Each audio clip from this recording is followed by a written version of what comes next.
Welcome to vision craft academy.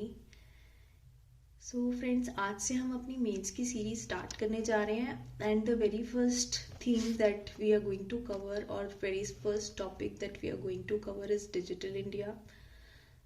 तो friends, आपको पता ही होगा कि हर साल यूपीएससी में और पीसीएस एग्जाम्स में इन सम और द अदर वे ये एक मोस्ट रिपीटेड थीम रही है, राइट। इन सम और द अदर वे आपको डिजिटल इंडिया से रिलेटेड कोई ना कोई क्वेश्चन ज़रूर पूछा जाता है, फिर चाहे वो जीएस में हो या आपके ऐसे पेपर्स में हो, राइट। तो this is a very very important theme friends. तो इसीलिए विदाउट एनी फर्दर डिले आप से मेरी एक छोटी सी रिक्वेस्ट है कि प्लीज़ अपनी नोटबुक एंड पेन लेके देन आप ये लेक्चर को आगे देखिएगा to make best use of this lecture. जो मैं पढ़ाती जाऊँ प्लीज़ उसको साथ साथ में लिखते रहिएगा, नोट मेकिंग करते रहिएगा, बिकॉज वो आपको रिविजन में बहुत ज़्यादा हेल्प करेगा। एंड एक और चीज़, अगर आपने मेरी इंट्रोडक्टरी वीडियो नहीं देखी है तो प्लीज़ एक बार उसको भी जाके देख लीजिए before watching this video, because उस वीडियो में मैंने ब्रीफली एक्सप्लेन किया है कि आपको किन किन पॉइंटर्स पे ज़्यादा ध्यान देना है, ठीक है। एंड अगर आपने वो वीडियो देख ली है तो फ्रेंड्स डेफिनेटली आप डायरेक्टली इस वीडियो से स्टार्ट कर सकते हैं। Okay, so let's get started. So सबसे पहले let's talk about what digital India is, ठीक है। हम उसके इंट्रोडक्शन के बारे में बात करते हैं। तो डिजिटल इंडिया एक सेंट्रल प्रोग्राम है। किसका सेंट्रल प्रोग्राम है? ऑफ गवर्नमेंट ऑफ इंडिया, ठीक है। एंड इसका एम क्या था? इसका जो एम था when digital India was launched was कि we want to transform India to a digitally empowered society and a knowledge economy, right. तो सबसे पहले जब ये सेंट्रल प्रोग्राम को गवर्नमेंट ऑफ इंडिया ने लॉन्च किया था तो उनका एम था कि हम इंडिया को ट्रांसफॉर्म करेंगे एक एम्पावर्ड सोसाइटी में, डिजिटली एम्पावर्ड सोसाइटी में और एक नॉलेज इकोनॉमी में। Talk about the missions focus, right. तो इस मिशन का जो फोकस था वो था कि हम टेक्नोलॉजी को इस तरीके से इस्तेमाल करें जिससे एक पार्टिसिपेटिव, ट्रांसपेरेंट और रिस्पॉन्सिव गवर्नमेंट क्रिएट हो, right. So this mission focus was to use technology to create a participative, transparent and responsive government. ठीक है जी। तो this was introduction and I think you are well aware of what this terminology means because आप सब social media definitely use करते होंगे। तो it is also a way of empowering yourself, right? That you are connected to each and every person. So this is a way of how India is transforming with time, right? So I think yes, this is what digital India is and this was a central program कि हम society को leverage करें, transform करें, empower करें, right. And governance दें, proper services दें as per demand. Then हम digital infrastructure को इम्प्रोवाइज करें, both soft and hard infrastructure. हम इस चीज़ की बात करेंगे but on broad level just wanted to give you an idea about this, right. Now let's get started and let's talk about the vision of digital India. There are three visions of digital India, right? So very first vision is digital infrastructure as a core utility to every citizen, right? तो ये second is governance and services on demand, third is digital empowerment of citizens. तो तीन visions हैं और ये तीनों आपस में connected है। कैसे connected है चलिए बताती हूँ मैं आपको। तो सबसे पहले डिजिटल इंफ्रास्ट्रक्चर होना चाहिए। डिजिटल इंफ्रास्ट्रक्चर में क्या होना चाहिए? सॉफ्ट इंफ्रास्ट्रक्चर होना चाहिए और हार्ड इंफ्रास्ट्रक्चर होना चाहिए। अब लेट्स से आपके पास एक डिजिटल इंफ्रास्ट्रक्चर ऑलरेडी है, जस्ट अज्यूम। तो डिजिटल इंफ्रास्ट्रक्चर स्टैंड अलोन में क्या करेगा? It can do nothing, right. इसका मतलब है गवर्नमेंट सर्विसेज होनी चाहिए जो that needs to be delivered through that digital infrastructure, ठीक है। और लेट्स से अब आपके पास डिजिटल इंफ्रास्ट्रक्चर है, देन आपके पास गवर्नमेंट की सर्विसेज भी हैं। तो जब ये दोनों हो जाएगा तो it should not be a one time exercise. Citizens should be empowered enough and literate enough, aware enough कि वो डिमांड कर सके ज्यादा से ज्यादा सर्विसेज की गवर्नमेंट से. ठीक है. तो अगर सिटीजन में इतनी डिजिटल लिटरेसी ही नहीं होगी, अवेयरनेस ही नहीं होगी, उसको पता ही नहीं होगा कि गवर्नमेंट ने कौन कौन सी सर्विसेज इनेबल कर रखी है, तो that is of no use, right. So having that basic digital literacy is very very important. So the citizen should be empowered enough and literate enough to demand more and more services from the government.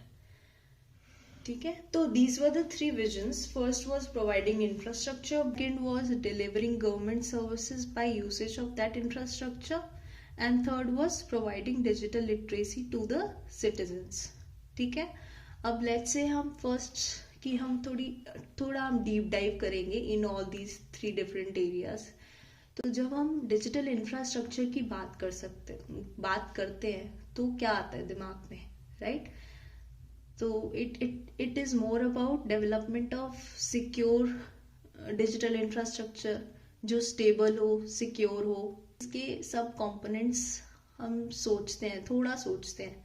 तो digital infrastructure की जब हम बात करते हैं तो क्या क्या आ सकता है उसके अंदर, किस किस चीज के थ्रू हम डिजिटल इंफ्रास्ट्रक्चर को इनेबल कर सकते हैं.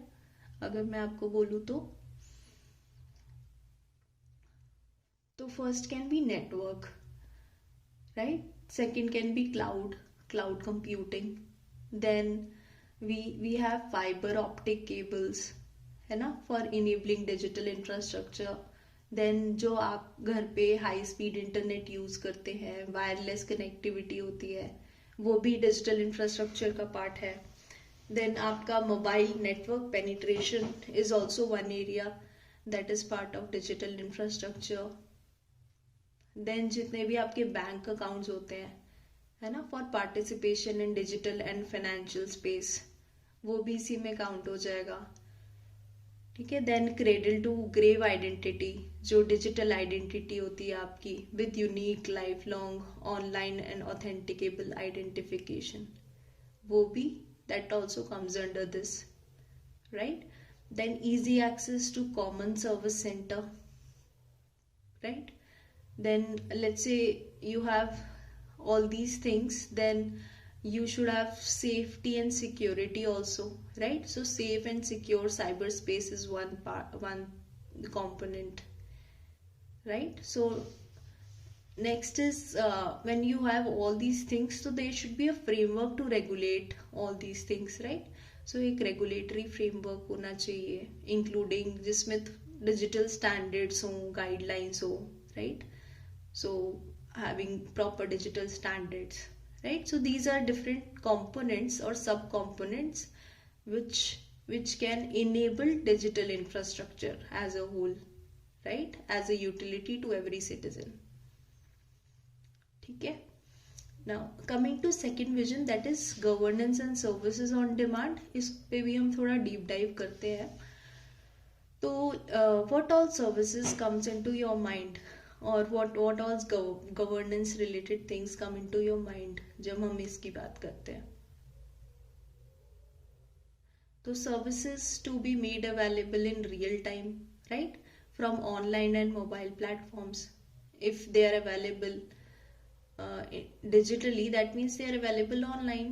And how they are available online? Through mobile platforms or through web, right.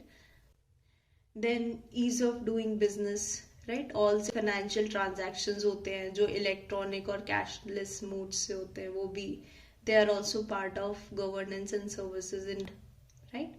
Then leveraging GIS for decision support systems and development, right. So all these things can be classified or can be bucketized to enable the governance and services on demand.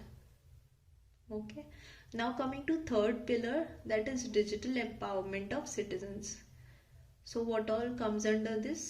So when we talk about empowerment, there's a term called universal digital literacy. Okay. So universally accessible होने चाहिए सारे digital resources, right? So universally accessible digital resources, then आपके जितने documents हैं, जितने certifications हैं, they should be available on the cloud, right? Make all documents and certifications available on the cloud. Then availability of digital resources and services in Indian languages. Okay, that is also one way, right? And then आपका जो collaborative digital platforms, they are also part of this, right? That we should have collaborative digital platforms for participative governance, ताकि हम you know citizens को empower कर सके, so that they can be participative in all the government related activities, right? Then portability is also one area that is classified under this vision.